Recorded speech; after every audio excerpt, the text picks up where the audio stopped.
Mr. True, in this video we are going to be doing 3 examples of evaluating limits of rational functions as x approaches some constant value, and these are all two-sided limits. If you have a problem that looks like this, that maybe has a 1 or 2 radicals in the numerator, those are really rational functions, and they will involve rationalizing the numerator to allow you to evaluate those limits without using a table or a graph. I'll put a link into the description below to let you go right to that video, and you'll also find a link to all of my 700 plus math videos that I've made up until this point, from Algebra 1 to Calc 2 and Statistics. You'll also find timestamps to each of these 3 examples to skip ahead if you so desire.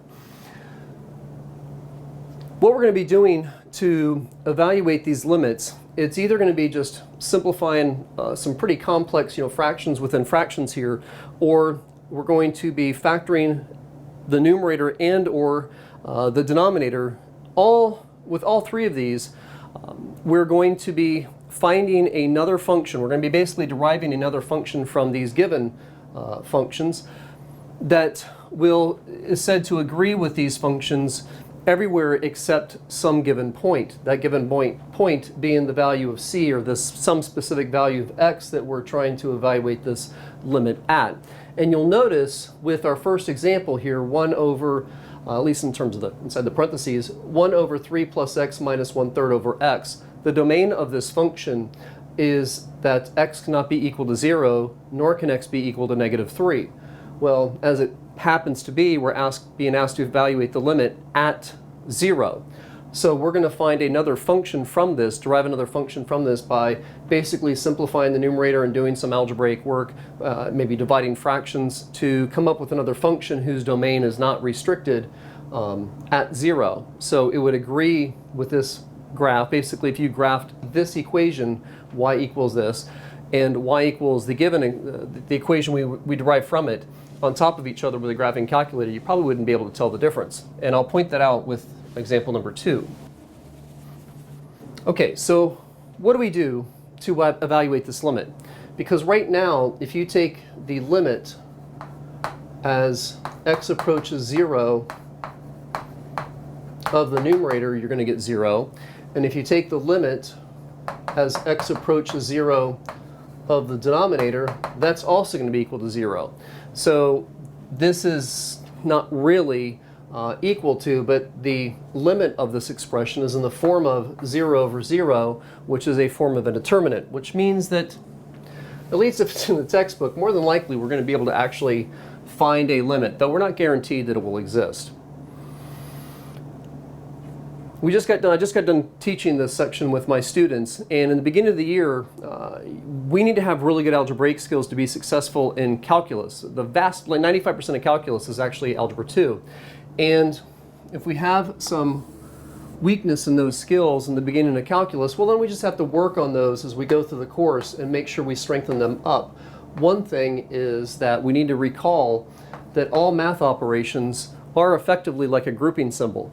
When you have the limit as x approaches 0 of 1 over 3 plus x minus 1/3 over x, that big old fraction bar in the middle, which I'm going to keep blue as we work through this example, means it's all of the numerator divided by all of the denominator.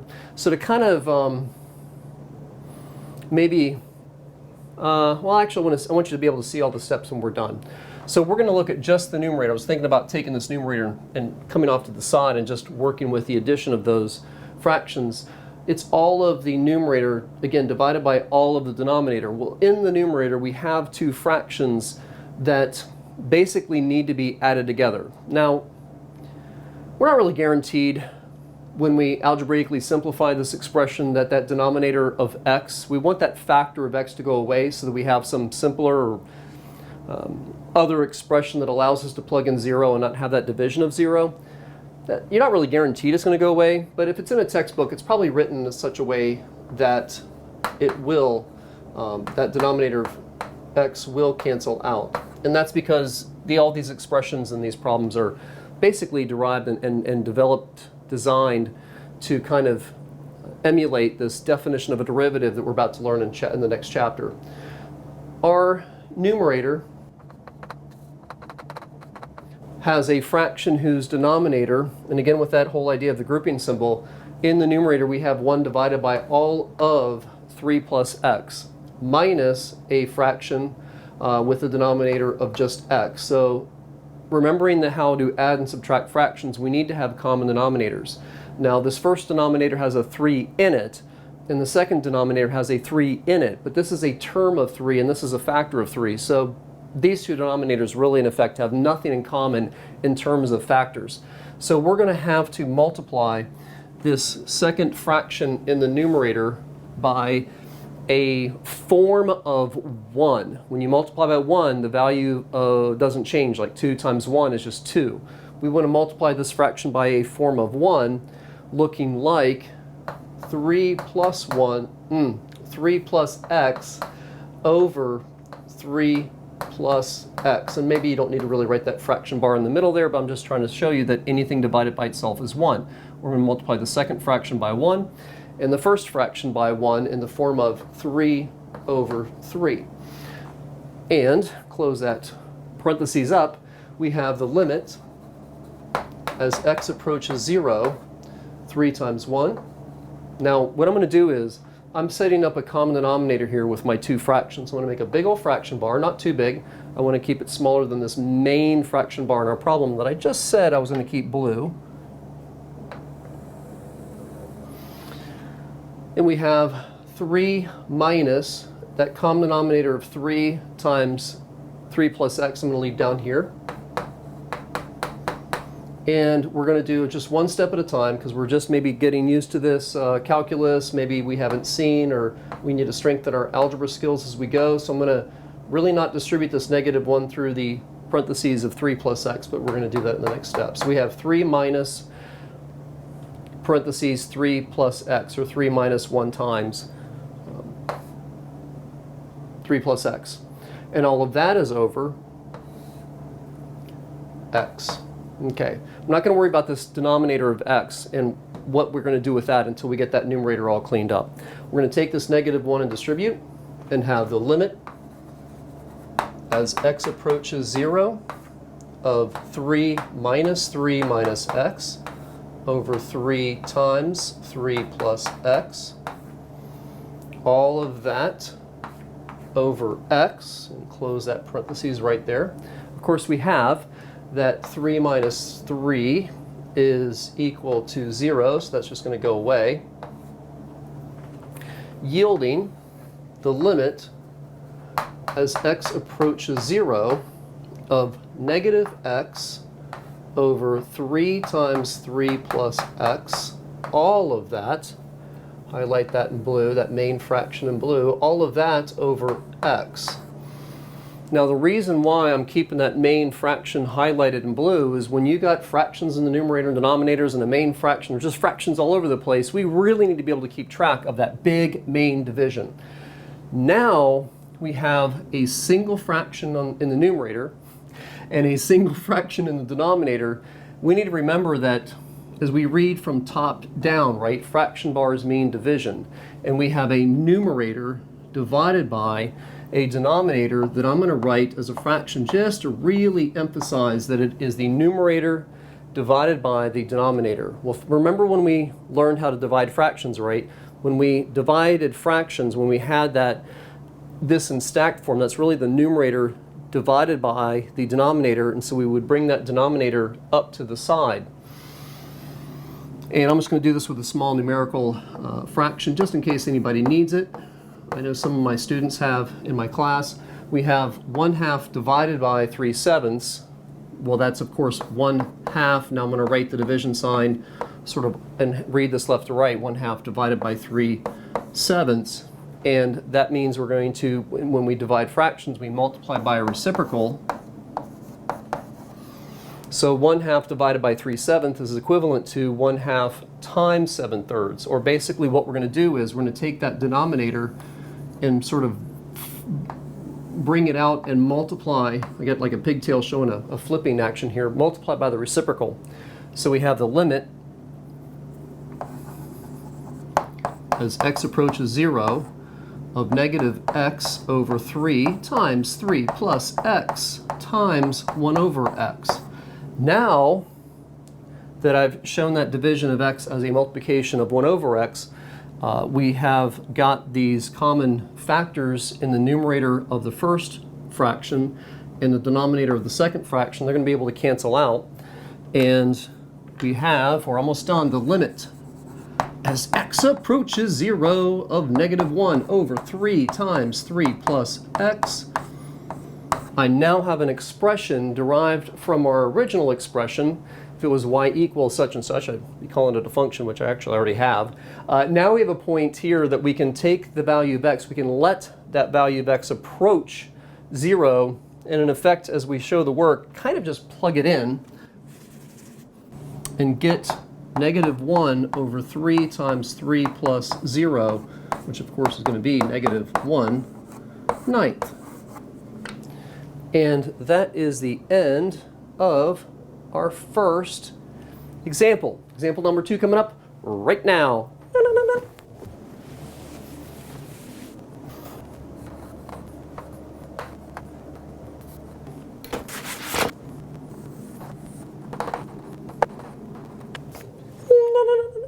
Example number 2, and I just love using this thing, so I didn't actually edit that out. My pull down cloth with all these holes in it that I'm able to rub an eraser over and get a cool graph paper. Nobody uses chalkboard anymore. You know how many times I've tried to find one of these on the internet for people that ask, and I just don't know where you find one anymore, but it is extremely cool. I love that thing. I almost make math videos just so I can play with that. We have the limit as x approaches negative 3, a two-sided limit of x squared plus x minus 6 over x squared minus 9. Again, we're trying to, with now factoring, come up with a simpler expression or another function that agrees with this function everywhere except, well, everywhere except negative 3. Now, by the way, when you have a limit statement, hey, just try and plug this number in. You might just get an answer. If this was negative 4, this would not be undefined, or indeterminate in this case, and we just have an answer. Now, when you have a two-sided limit and you have a piecewise function or something that's a bit more complex, you might need to kind of think some alarm bells going off and going, oh, wait a minute, even though this is a two-sided limit, I might need to check the left and the right-hand limit separately. But here we go. We're going to see that we have a quadratic in the numerator, leading coefficient of 1, so for factoring, it's not too bad. We just need factors of negative 6 that add to positive 1, and that's going to be, well, 3 and negative 2. And in the denominator, we have x squared minus 9. That's a difference of squares. So we're going to have the limit as x approaches negative 3 of x plus 3 times x minus 2 over x plus 3 times x minus 3. And I keep harping back to and recalling back to our pre-calculus skills, but we did a lot of in Algebra 2 or pre-calculus, we did a lot of graphing of rational functions. And at least if it's a rational function, we've already been talking about limits involving trig functions and weird things can happen. But when you have a polynomial in the numerator and a polynomial in the denominator, factors that do not cancel, if those factors can possibly be equal to 0, that's going to be a location of a vertical asymptote. And where you have factors that cancel, those are locations of holes. And by the way, this original function has a domain where x cannot equal positive or negative 3. That's the problem with, and that's actually why you're being asked to plug in negative 3, because that's where the fun stuff happens. We have the limit as x approaches negative 3 of x minus 2 over x minus 3. This is a function whose domain is all real numbers except just 3. It has a domain, its domain includes that negative 3. So thus, we can just now take the negative 3, plug it in. Let's try that again. Substitute it in. So negative 3 minus 2 over negative 3 minus 3. And that is equal to negative 5 over negative 6, which of course is going to be equal to 5/6. And every once in a while I do something silly, so let me just make sure that I have the right answer. I didn't make a sign error. Perfect. Okay, what I'd like to do for just a quick second, I'm not going to spend too much time doing this. I want to look at the graph, and I'll do that in say orange, I want to look at that graph of y is equal to x minus 2 over x minus 3. Well, I've got a pretty basic rational function. I have a denominator that's undefined now at x equals 3. When x equals 3, you can't divide by 0. So we have a vertical asymptote at x equals 3. We have a rational function where the numerator and denominator have the same degree. Thus, the horizontal asymptote is going to be equal to what you get from y equal, divide the leading coefficient of the top equation or the numerator, divide it by the leading coefficient of the denominator. So we have a horizontal asymptote of y equals 1. If you've forgotten about graphing rational functions, you're going to want to maybe watch a video. I'll put a link to that in the description below and brush up on those skills. We have a y-intercept. We find our y-intercept by letting x equals 0. Well, if I let x equals 0, I'm going to have a y-intercept of 2/3, so a little bit less than 1. And we're going to find an x-intercept by letting y be 0, and the only way that the answer from a fraction is going to equal 0 is if the numerator is equal to 0. So we have an x-intercept of 2. And maybe now graphs, functions can cross horizontal asymptotes, but this is a really basic, and I hope, and if you're struggling with it, that's okay. It's maybe not so basic for you, but in the realm of rational functions, they can get more complicated. And maybe it's like a sine of x over something. But graphs can cross horizontal and slant asymptotes, but that's what this one looks like. Now, this is a graph of this simplified function that we derived from the original function. Well, the original function had a domain where x could not equal -3 or +3. So what we need to do if we want to visually represent the original function and maybe explain why this two-sided limit at -3 exists, well, the difference between the blue equation and the orange equation, the original expression and our new one, is that we need to come here at x equals -3 and place a hole. And I don't know if this color is going to show up on the computer. That would be a camera.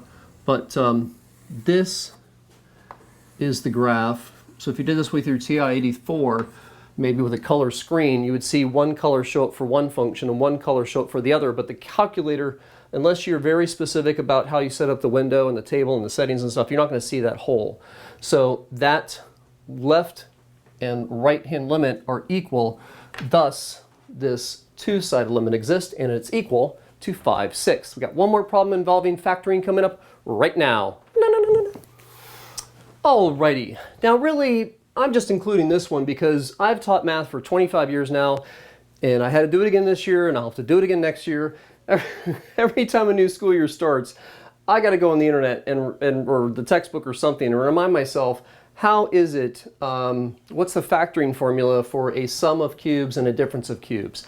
Now, arguably, you can still reduce this expression or this fraction even if you don't remember a sum and difference of cubes by just doing the numerator divided by the denominator, maybe with long division or synthetic division, and come up with, the other, when you factor out an x plus 2, what's left. But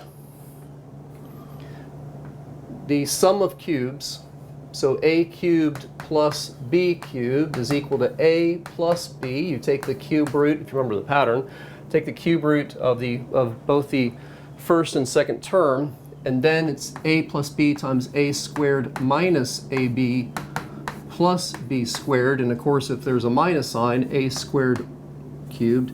A cubed minus b cubed is going to be a minus b times a squared, and then the sign changes, plus ab plus b squared. I always have to remember if there's a factor of 1 basically here, plus or minus 1 or plus or minus 2 on that middle term. That's basically what I always need to remind myself. So here, if you plug in -2, it's going to be in the form of 0 over 0. Just don't write equal 0 over 0. That's technically a linking error. You want to show that you're taking the limit of both the numerator and denominator separately and showing that both are equal to 0. Form of indeterminate. We're going to factor the numerator by the memorization of this pattern, or you're going to have to do actual long division with your polynomials or synthetic division, since this is a binomial with a leading coefficient of 1. but I'm going to use our pattern here. We have the limit as x approaches negative 2 of x plus 2 times x squared minus 2x plus 4, because 2 squared is 4, all over x plus 2. And yeah, I guess I probably could have done the second one almost as fast, not gone over all that visualization of the graphs, and remind yourself of how this is connected to the pre-calc you learned last year. But since I'm a math teacher, I actually think that's really important. So we have our limit as x approaches negative 2 of x squared minus 2x plus 4, and now all you have to do, because we have an expression or a function basically whose domain is our real numbers, we don't have a limitation where our domain cannot be equal to, or our domain is x cannot equal negative 2, just plug it in. So we have, and notice as I write every step of work through all of these examples, I keep writing that limit expression as I go through every single line up until I get to a point where I can take that c, that value, that specific value of c, if you will, and plug it in. That's because we need to demonstrate, we understand there's a difference between the value that we're getting from a limit and the value that we're getting from a function. They're not the same thing. If you were to say this and then equals and drop the limit sign, you're saying that you think a function value and a limit value are the same, and that is a big no. So we have here parentheses, negative 2 squared minus 2 times negative 2 plus 4. Well, that's going to be 4 plus 4 plus 4, which is equal to 12. And that is the end of my third example, which and it is my last example. I missed a true. Bam! Go to your homework.